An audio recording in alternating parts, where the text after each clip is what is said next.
আসসালামু আলাইকুম ফ্রেন্ডস, আশা করছি আপনারা সবাই ভালো আছেন, আমিও ভালো আছি। তো চলে এসেছি আবার একটা নতুন দিন নিয়ে। তো এখন বাজে ঘড়িতে 8টা, আর আমি একদম সকাল সকাল উঠে পড়েছিলাম, যা কাজকর্ম ছিল একটু করে টোরে নিয়ে। আর মেয়েকে আজকে টিফিন করে দিয়েছি। টিফিন বলতে ও বাদাম ডালের ঘুগনি খেতে খুব পছন্দ করে, তাই সেটা সেদ্ধ করে মুড়ি দিয়ে মেখে আর একটা কলা দিয়েছিলাম। ও পেট ভর্তি খেয়ে নিয়েছে আজকে। আজকে অনেক দিন পর সকালবেলা মানে ও এরকম খাবার খেলো। না হলে ওই যে চা বিস্কিট, তো আমি ওকে বকেছি কালকে যে এত রোজ রোজ চা খাওয়া ভালো না বেটা, মাঝে মাঝে এগুলোও খেতে হবে।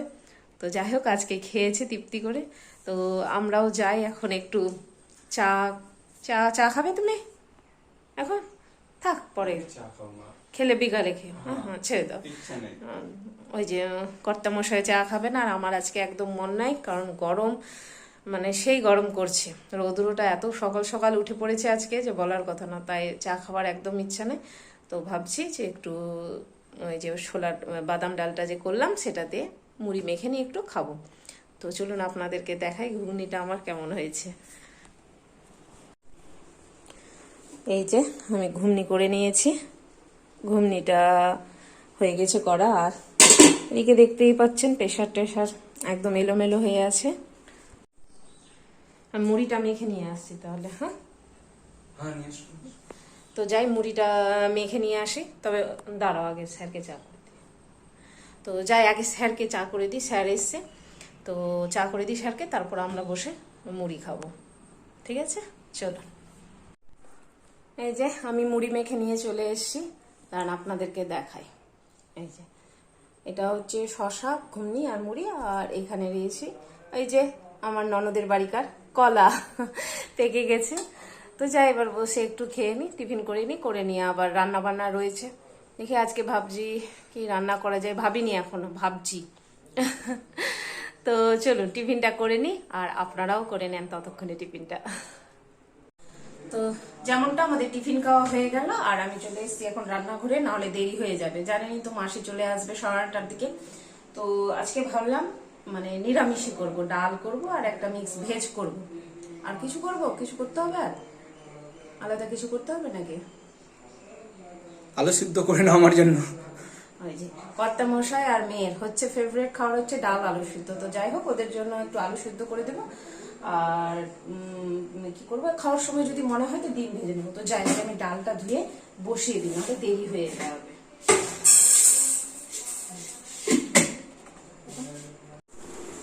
এই যে আমার সবজি কাটা হয়ে গেছে সব রকমের। এতে রয়েছে আলু, পটল, ফুলকপি আর কদমা কেটে রেখেছি। আর এখানে আমি ডাল সিদ্ধ করে নিয়েছি, খালি ছক দিতে হবে, তাহলেই হয়ে যাবে। আর এটা চা আছে, ওই যে স্যারকে দিয়েছিলাম আর রেখে দিয়েছি করে, যেহেতু মাসি আসবে তো মাসিকেও আবার দিতে হবে, ওই জন্য করে রেখে দিলাম।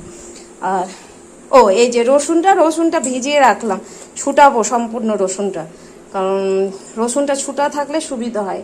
এই রসুনটা ভিজিয়ে রাখলাম না, তাড়াতাড়ি ছুটে যাবে।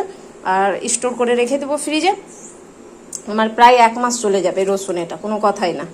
আর এখানে পেঁয়াজ আর লঙ্কা কাটা আছে, একটু এতে দেবো আলু সিদ্ধতে ভেজে নিয়ে, আর একটু রেখে দিব, যখন ডিম খাবো তখন ডিম ভাজার সময় ওটা মেখে নেবো। আর এদিকে আমার ভাত হয়ে আসলো মনে হয়, ভাতটা দেখি তো।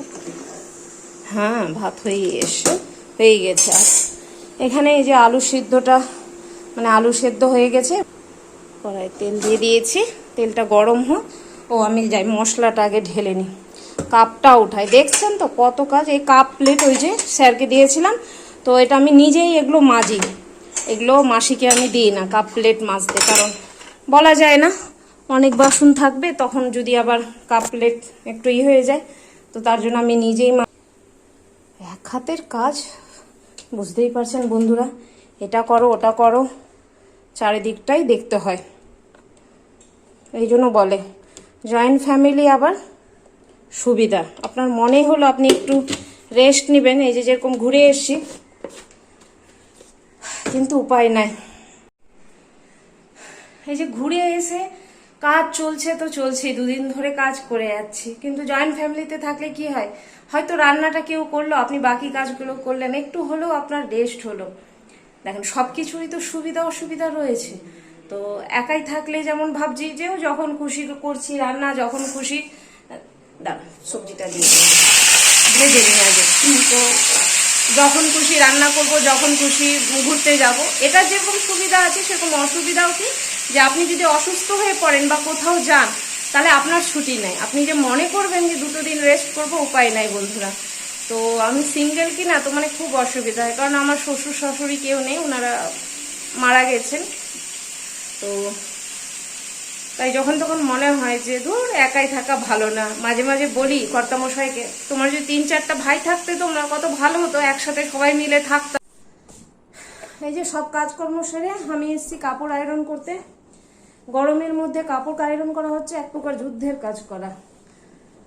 এই কাজ কোনো অংশেই ভালো না, ঘাম দরদর করে পড়ছে, কিন্তু কিচ্ছু করার নাই, করতে হবে। বাইরে গেছি, এগুলো তো করতে হবে। এখন করিনি ঝটাপট, এই যে এগুলো অলরেডি হয়ে গেছে, আর আরো 3টা প্যান্ট রয়েছে, আর এগুলো করব। আর করে নিয়ে যে ORSL নিয়ে বসেছি, এটাও খেতে হবে, নাহলে সব এনার্জি ল্যাপস হয়ে যাবে। বাকি যা কাজকর্ম আছে আর করতে পারবো না। আমি এই যে ফ্রেশ হয়ে নামাজ পড়ে রান্নাঘরে ঢুকে পড়েছি আবার, কারণ ডিম ভাজতে হবে। আর কর্তামশাই গেছিল আজকে নামাজ পড়তে, জুম্মাবার যেহেতু মসজিদে যাই জুম্মাবার নামাজ পড়তে, তো কর্তামশাইও চলে এসছে, মেয়েরও খিদা পেয়েছে। আমি এখন ডিমটা ভেজে নিই, দিয়ে সবাই মিলে একসাথে খাবো। আর আপনাদেরকে দেখিয়ে দিই আজকে মেনুতে কি রয়েছে।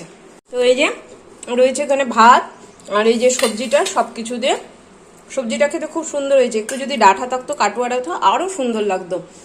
এখানে আলু মাখা, লেবু কেটে রেখেছি, আর একটু পাঁপড় ভেজেছি। আর এখন ভাজবো ডিম, আমাদের ভাজবো পেঁয়াজ দিয়ে, আর মেয়ের ভাজবো বিনা পেঁয়াজ দিয়ে। আর এদিকে রাখা আছে এই যে ডালটা। তো যাই, মেয়ের আগে বিনা পেঁয়াজে ডিমটা ভেজে দিই। যাই বন্ধুরা, তাড়াতাড়ি করে ডিমটা ভেজে নিই, আর ভেজে নিই খেতে বসি, কারণ ওদিকে কর্তামশাই মেয়ে দুজনেই বসে গেছে, খিদা পেয়েছে। তো তো চলুন তাহলে, আপনারাও খাওয়া দাওয়া করুন আর আমিও করি। দুপুরে খাওয়া দাওয়ার পর একটু মোবাইল দেখছিলাম। আজকে কি দেখছিলাম, আজকে দেখছিলাম সিরিয়াল দেখছিলাম অনেক দিনের, অনুপমা, এ রিস্তা ক্যা कहलाता है, এগুলো সিরিয়াল দেখছিলাম। আজকে দেখে নিয়ে একটু গান টান শুনলাম। তারপর মেয়ে বলল যে একটু মা এসে বসো আমার কাছে, তো ওর কাছে এসে বসলাম। আসলে কি, বাচ্চাদের পাশে যদি মা কি বাবা বসে থাকে না, ওদের মনটাও ভাল লাগে। ও মেয়ে সব সময় বলে, মা আমার পাশে এসে বসে থাকবে, তাহলে আমার মনটা এদিক ওদিকে যাবে না, তুমি থাকলে আমার পড়াটাও তাড়াতাড়ি হয়ে যাবে। তো তার জন্য মেয়ের কাছে এসে বসে আছি। তো ওর হলে পরে দেখি কি করি। তারপর আজকে একবার আবার বলেছিল ফুচকা খাবে, কে জানি ফুচকা যদি খাই তাহলে ফুচকার পাঁপড় এনে রাখা আছে, ওটা ভাজবো, আর একটু তেঁতুলও রাখা আছে। তো যদি খাই তাহলে রেডি করব, আর যদি আলাদা কিছু খাই, ব্যানানা শেক বা আর কিছু যদি খাই, তাহলে ওগুলো করে দিব। তো মেয়ে বলছে যে আম্মা আজকে ফুচকা খাবো না, আজকে তুমি আমাকে ব্যানানা মিল্ক শেক করে দাও। বললাম ঠিক আছে, কলা তো রয়েছে এখন, তো কলাগুলো খেয়ে তো শেষ করতে হবে আবার, এই জন্য ভাবলাম যে না যাই করে দিই। তো এই তো ব্যানানা মিল্ক শেক, আর কি, কলা আর দুধ একসাথে গড়িয়ে দিয়ে দাও, হয়ে গেল ব্যানানা মিল্ক শেক। এর সাথে আরো অনেক কিছু দেওয়া যায়, ফ্রেশ ক্রিম ট্রিম, তো ওগুলো কিছু দিব না, আমি সিম্পল ভাবেই করে দেবো। মেয়ে সিম্পলি খেতে পছন্দ করে। কলাগুলো একটু কেটে দিই, আর দুটো বরফ দিয়ে দেবো। চিনি দিব না, চিনি দিলে পৌষ্টিক গুণটা নষ্ট হয়ে যায়, গুণগত মানটা, জন্য চিনি দিব না। এই যে দুধ রাখা আছে, বাস দিয়ে দিলে রেডি বানানা মিল্ক শেক। চলুন বন্ধুরা, বানিয়ে দিই তাহলে মেয়ের জন্য বানানা মিল্ক শেক। আমার এইখানে মিক্সিটা খুব অসুবিধা করে। রেডি,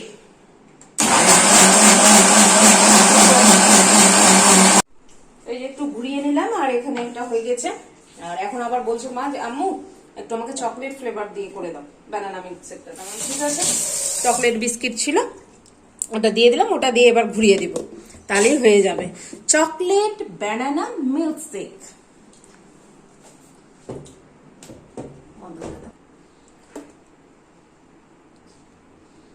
তো এই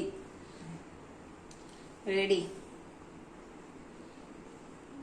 নাইস। এই যে হয়ে গেল এর জন্য চকলেট ব্যানানা মিল্কশেক। এখন খাবে, দেখি তার আগে আমি একবার টেস্ট করে কেমন হয়েছে।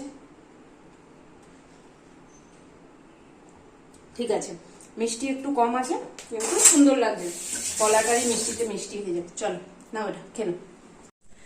আমি রান্নাঘরে ঢুকে পড়েছি, অতিরিক্ত গরম কিনা বন্ধুরা, তো আমি প্রেসারে চাল ধুয়ে আর জল দিয়ে রেখে দিলাম। এখন লাগিয়ে রেখে দিব, এটা যখন খাবো কি না তার ঠিক 15-20 মিনিট আগে বসিয়ে দিব, তাহলে আর অসুবিধা হবে না। আমার ভাত হয়ে গেছে, প্রেসারে যে রেডি করে রেখেছিলাম না, তো খুব সুবিধা হয়েছিল। তো ভাত হয়ে গেছে, গরম গরম ভাত আছে এখন, এই যে